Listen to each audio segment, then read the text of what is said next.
योगी के कार्यक्रम में ये खाली पंडाल देख रहे हैं आप, कुर्सियां खाली पड़ी हैं। बात सिर्फ योगी के पंडाल में खाली कुर्सियों की नहीं है। अब देखिए भाजपाई कैसे आपस में भिड़ रहे हैं, गुत्थम गुत्था हो रही है। और भाजपाई क्यों भिड़ रहे हैं, और यहां तक कि सड़कों पर योगी के कार्यक्रम से पहले सड़कों पर क्या हो रहा, ये देखिए आपस में ही यहां पर गुत्थम गुत्था हो रही। बात सिर्फ इतनी, फिर हम आपको दिखाएंगे यहां तक कि एक अधिकारी हैं, उन्होंने चीनी के दाम को लेकर एक बात लिखी और योगी सरकार को नागवार गुजरी, और ऐसी नागवार गुजरी कि साहब को सस्पेंड कर दिया। बात सिर्फ इतनी नहीं है, सबसे पहले इन्हीं तस्वीरों पर आते हैं जहां पर लोग दीवार फांदते हुए भाग रहे। क्यों? क्योंकि योगी के कार्यक्रम में रुकना नहीं था। तो क्या किराए पर भीड़ बुलाई गई थी? यह अपने आप में सवाल है। और क्या यह एक बहुत बड़ा इंडिकेशन है ठीक चुनाव से पहले? क्योंकि इससे पहले भी एक कार्यक्रम में कुछ ऐसा ही आलम था जहां पर भीड़ नहीं थी, कुर्सियां खाली थी। या फिर वो हिंदू मुसलमान वाला फॉर्मूला जो है वो फ्लॉप होता हुआ दिखाई दे रहा है। अब एक और रैली की तस्वीरें, और तस्वीरों में बड़ी बात यह कि जिन महिलाओं को लुभाने के लिए इस वक्त योजनाओं की तैयारी की जा रही है, वो महिलाएं जब रैली से जबरदस्ती बाहर निकली और गेट बंद कर दिया गया था, और जैसे ही बाहर निकली तब उन्होंने जो कहा वो भी एक एक करके मैं आपको सुनाऊंगा। अब वाकई में पैसे देकर क्या भीड़ बुलाई जाती है, और वो भीड़ जब रुकती नहीं है तो कुर्सियां खाली होना अब सिस्टम को नागवार गुजर रहा है। सबसे पहले जरा मैं आपको तस्वीरें दिखाता हूं, तस्वीरें एक एक करके देखिएगा। और उन्हीं तस्वीरों में छिपी एक कहानी है। सीधे तौर पर आरोप यह है कि भैया अब जनता रुक नहीं रही, जनता रुक रही है। गोदी मीडिया, देश की गदर मीडिया, ये आपको तस्वीरें नहीं दिखाई। हकीकत क्या है जरा सुनिए, देखिए जरा क्या हो रहा है।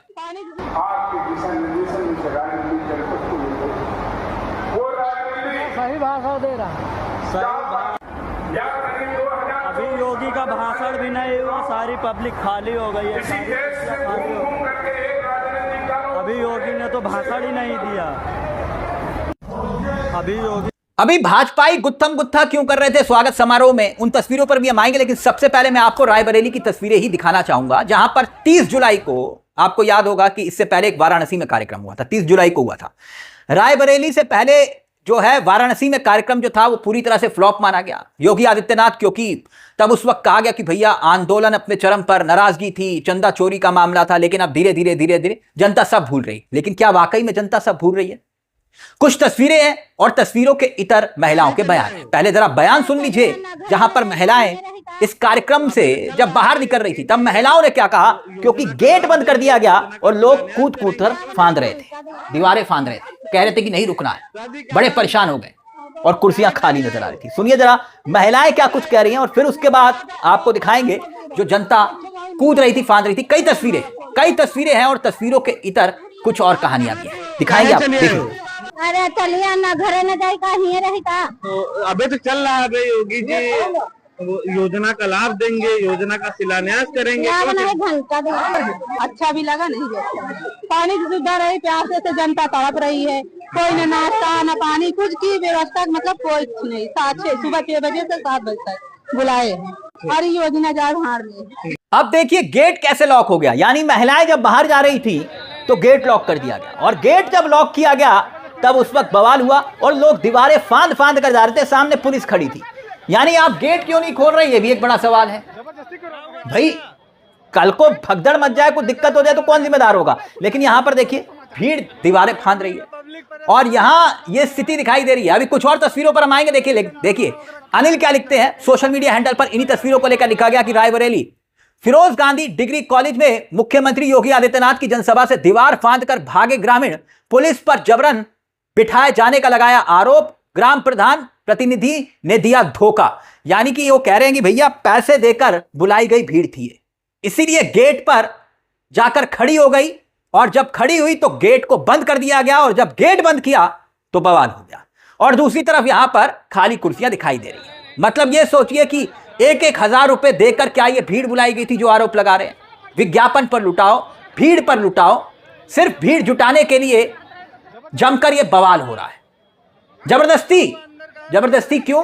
क्योंकि महिलाएं कह रही हैं कि उनको यूं बिठाया गया, कोई पानी तक नहीं पूछा गया, और यहां यह स्थिति हो गई कि हमें वापस लौटना पड़ रहा है, हम यहां पर नहीं रुकेंगे। और रायबरेली के कार्यक्रम के बाहर कैसे मारपीट हो रही थी, अब वो देखिए। यानी कार्यक्रम और कार्यक्रम के बाहर की तस्वीरें आप देखिए, ये देखिए ये तस्वीरें जानते हैं मैं आपको क्यों दिखा रहा हूं दोस्तों? योगी आदित्यनाथ का वो बयान है ना, हर चौराहे पर यमराज खड़ा है, करके देखो बवाल, तब पता चलेगा। अब ये बवाल नहीं तो क्या हो रहा है, और वो भी योगी आदित्यनाथ के कार्यक्रम। ये स्थिति है दोस्तों। अब ये क्यों हो रहा है, किस लिए हो रहा है, ये हम नहीं जानते, लेकिन ये तस्वीरें वायरल।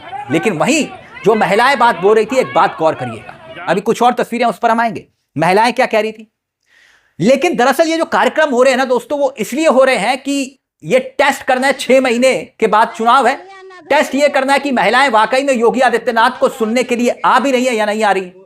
क्योंकि 50-50 हजार रुपए देने वाली योजना, और आप जानते हैं ये योजना का मतलब ये है कि वोट की गारंटी, कि भाई आधी आबादी हमारे साथ आकर खड़ी हो जाएगी। जैसे हम दूसरे राज्यों में होता है, चुनाव होता है, हम पैसे डाल देते हैं और जनता आ जाती है। तो यहां हुआ क्या, मामला लेने के देने पड़ गए। लेकिन अब आते हैं देवरिया पर। देवरिया में क्या हुआ, आपस में ही भाजपाई दे दनादन भिड़ गए, गुत्थम गुत्था हो रही है।